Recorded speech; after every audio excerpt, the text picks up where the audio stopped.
Say hello. I love you. Hey everyone, so today I'm going to do a video about my home birth experience and why I chose it. I've had a lot of questions regarding my home birth, and so I thought this would just be a good video to kind of answer all the questions and comments that I've had and just go over everything.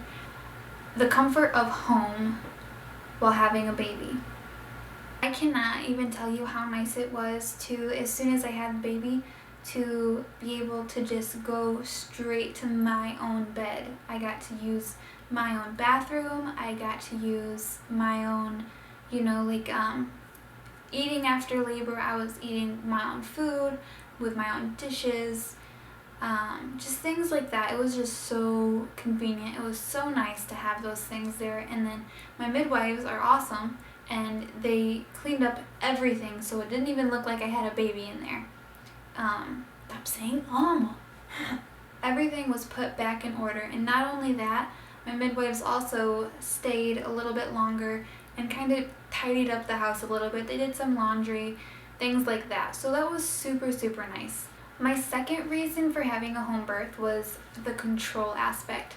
At a home birth, I have the control. I don't have to worry about talking with different doctors coming in and out of my room, me having to explain the different things I want and I don't want, worrying about doctors not respecting my birth plan. Things like that, that were just super important to me, to have control over my birth. I met with the same midwives. They knew exactly what I wanted for my birth, and that leads me into the third reason?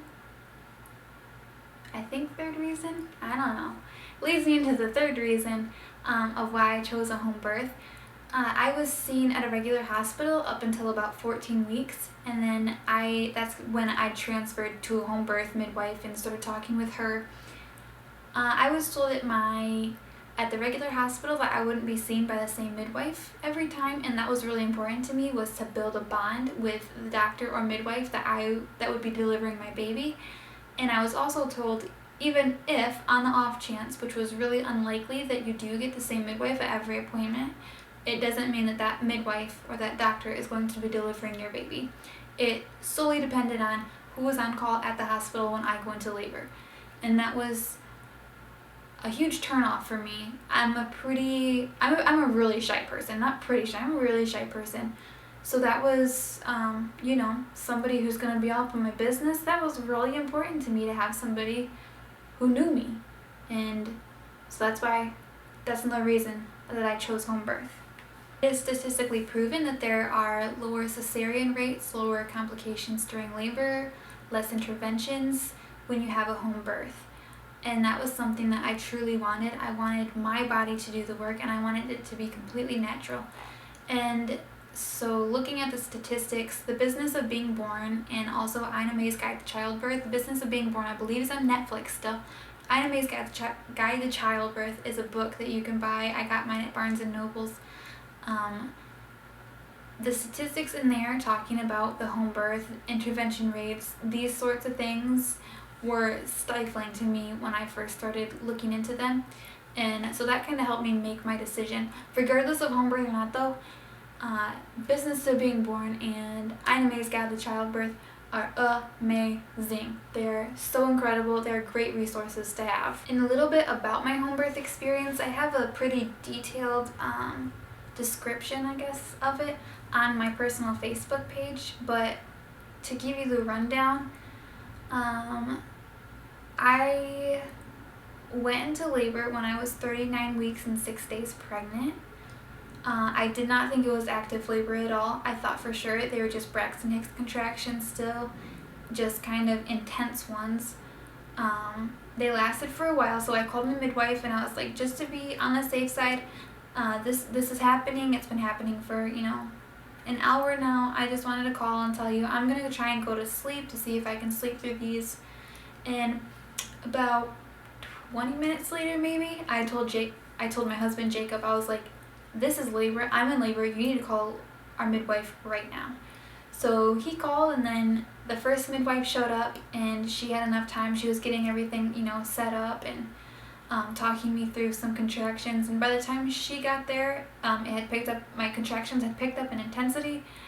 I wouldn't say frequency, just intensity, because they were pretty frequent as soon as they started. They picked up in intensity though. I was beginning to be unable to speak through them or walk through them, and they demanded all of my attention. And by the time my second midwife got there, the one who helped deliver the baby, she got there, she got her stuff set up. She checked me. I was dilated to an 8, and I could not believe it. I was just like, are you kidding me? Like, I did not think that I would be dilated to an 8. I thought she was gonna say a 3 or 4 at best. So when I heard an 8, I was like so encouraged. I was pumped and I was ready. But she was like, yep, there is no way we have time to set up the birth tub, because I wanted to birth in water and labor in water, but that did not happen. So she checked me. I was dilated to an 8, like I said, and then I think she was here maybe like an hour or 2, and then I pushed for 10 minutes, and out came our most beautiful baby girl in the whole wide world. But yeah, my birth was amazing. It was so incredible, and I look forward to my next birth, whenever that is. I pray and I hope that we can have a baby at home again, because it was the most incredible experience of my life. I just wanted to kind of give the rundown on why we chose home birth, my home birth experience, and so I hope you guys enjoyed it. I hope you guys all have a beautiful and wonderful day or night or morning whenever you're watching this, and leave me some comments or message me, whatever it is. Tell me what you think I should do videos on next.